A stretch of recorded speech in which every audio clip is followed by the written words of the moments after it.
Hey folks, a quick review here on how to use databases and on the creation of an annotated bibliography.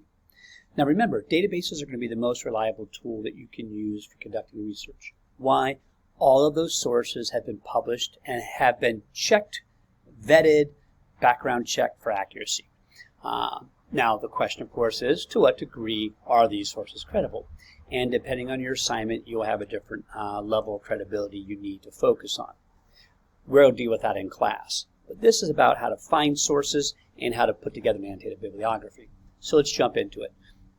For most of you, there are going to be two places to access your databases. One will be Info Ohio that you can access through school. The other will be the Cincinnati-Hamilton County Public Library. Now currently Info Ohio has been having some problems, so I'm going to access this through the Cincinnati Public Library system. So let's jump into it. Open up your browser, do a Google search for Hamilton County, Cincinnati Public Library. You'll find it. Click that link. Then on the left side, you're going to see in the Quick Find menu an option for Research Databases. Choose that one. Now over here on the right, you're going to see a black button titled Sort Databases A to Z. We want to click on this because I want you to get into EBSCOhost databases. And to do that, I need you to jump into one particular database. The name of that one is Academic Search Premier. It'll be the second one in our list. So once you've clicked into that particular database, you're going to be prompted for your library card information. I strongly encourage you guys to get your own library card, but in case you don't have one yet, I'll share my information with you.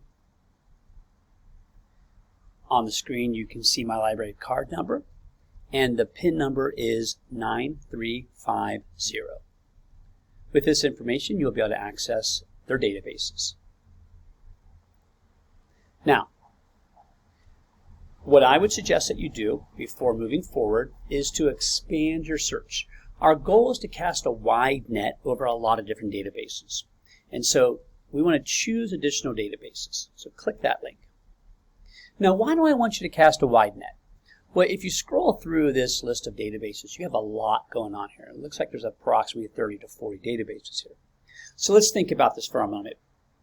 Let's say I want to do my research on something in the field of psychology. And so I go through and I only click on the psychology-related databases. I actually might eliminate some really good sources that way. Because let's think about it. In the field of business and marketing, isn't there psychology involved? So there may be a really good psychology website or article in a business database. But if I ignore all but psychology-specific databases, I might lose access to that particular source. I don't want to take that chance. So I cast a wide net. I want you to click Select All, and you'll see you have all of these databases checked. All right, so now we're ready to begin our search. This is considered the search window, and it's a basic search. I would like you to go beyond basic searches. When we think about developing research questions, we really want to think about keywords and phrases. Things like, to what effect does school start time affect academic excellence or academic achievement, or to what effect does homeschooling affect social development? And so in these kinds of research questions, I have an A and a B. To what extent does A affect B? That allows us to put the A term into the first search bar and the B term into the second. It gives us a more focused approach. So let's choose one of those topics. Let's go school start time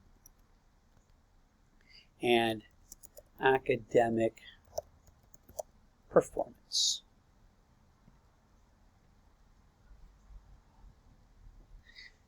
Once you click search, you'll get a number of hits. So I've got almost 1,800 hits here.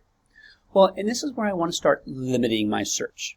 My one idea would be to probably add a third search concept. So let's think about this. School start time, academic performance, high school.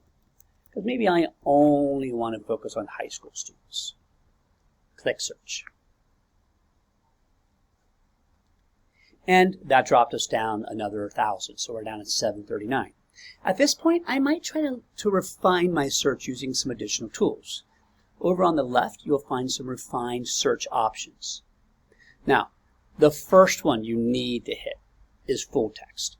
If you don't choose full text, you will get a lot of hits to your search without access to the article itself. Well, that does you no good. So always click that. You see now we're down to 538. Dropped us another 200. The next option that you want to use to refine your search is the publication date. Right now it's default to whatever the earliest article is on this topic and the current year. Well, in 1967, I really don't want to go back that far. After all, I'm focusing on school start time, academic performance. I'm going to know about that now. So let me go ahead and change this search date to, well, let's go 2015, last 5 years. Let's see how this affects our search. We're down to 171. We're doing well here.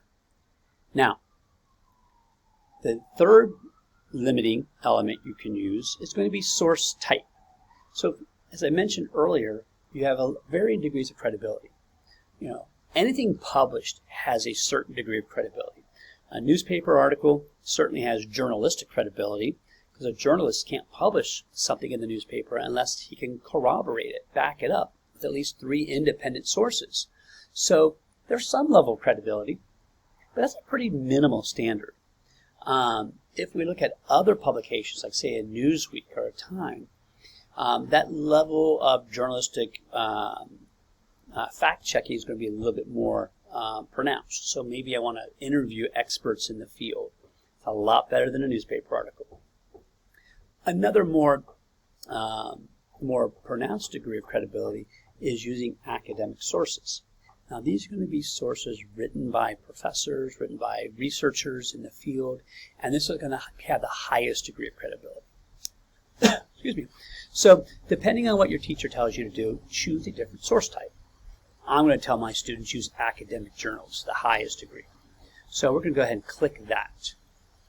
So now, every source that's going to appear in my result list will be about school start times, academic performance, and high school. And I'm going to have refined that search by full text, the years 2015 to 2020, and academic journals. So every one of these 21 hits should be in that ballpark. So let's start looking at it. First article, Answering the Bell, High School Start Times and Student Academic Outcomes. Well, that's everything I want. Let's go check it out. So, this is the detailed record of the source. You're going to get the title of the article, authors, name of the source. This is an education article, and so one of the most popular education databases is called ERIC. They generally don't let their articles sit in EBSCOhost. They make you a link to ERIC. And so here we've got a link to the full text from the ERIC database. We'll look at that in a minute. We have descriptors about what this article is going to talk about. An abstract is a brief summary of the article. And if you scroll down, we will also see the name of the database is called ERIC. Now we're going to need that for our APA format because we will either need to indicate where we found the article in a database or we need to indicate it by its DOI number, its Document Object Identifier. Think of it as a serial number for academic articles. So let's pretend I read all of this.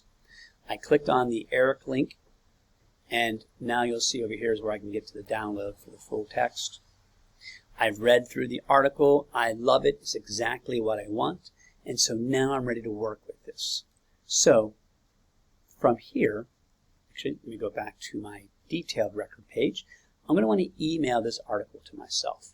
I don't want to ever have to go back to EBSCOhost again to write my paper. I want to have everything, in one place. So let me go ahead and put my email in here. Now, the next most important thing is to click the citation format. Change it to APA because that's what we're going to be using for our work. And you get a confirmation that it was sent. At this point, simply go to your email or try to go to your email. There we go. Open up that particular entry from EBSCOhost, and boom, here we have our APA format. From here, it's simply a matter of copying that entry. Go to your annotated bibliography page. You'll see I have two sources already in here. Now I know that that source, the author's name was Bastian, so B. I want to make sure I put it in alphabetical order from the beginning. So I'll go before Jones.